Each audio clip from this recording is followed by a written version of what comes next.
Hello everyone, welcome to my second video with explanations about mandelbrot.py.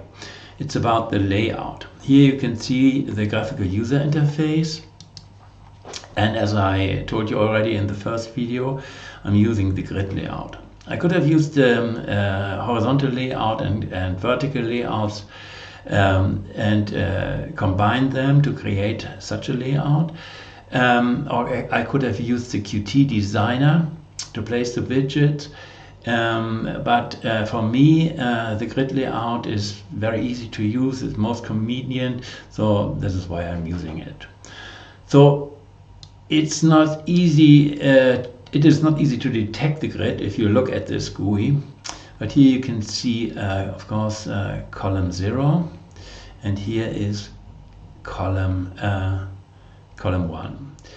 So then there are certain widgets which are grouped together, and they are put into one cell, like the CMap, reversed, and cyclic, for instance. And then there are widgets which cross column borders, like the slider, for instance. So this is rather complicated. I would like to show you the application which I prepared for today. It's easier. Here I start with populating the first 4 cells, just for demonstration.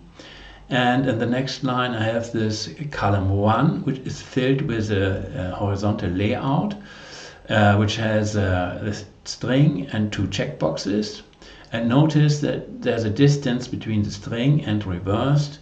This is the add stretch. It's generated by add stretch. Add stretch tells Qt where you want to put the empty space, so to say. I think, in fact, that add stretch creates also some space.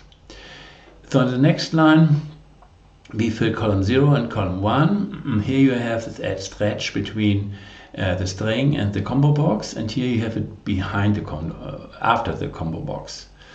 And so it's important to use this add stretch. And here's the last example for this feature.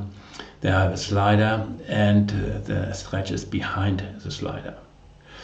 Then I like to use horizontal lines because they help me organizing, so to say, the widgets in logical groups. Then it's easier to find the relevant widget, so to say. Here, this is why I demonstrated it here. So the code for this application is called the layout.py, and I will upload it to GitHub. And I just want to show you one little feature of the code. Here you see the lines where I fill the first 4 cells. And as you can see, I use add widget always with row and column with variables.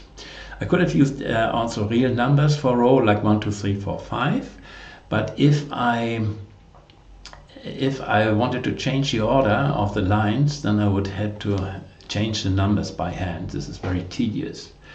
And also if I insert lines, it would be the same problem. So for each new line I increment row, and of course I have to choose whether it's column 0 or column 1. This cannot be helped, but this way I can insert lines, and everything goes where it should go. I think this is all what I want to say today. I hope you enjoyed the video, and I thank you for watching.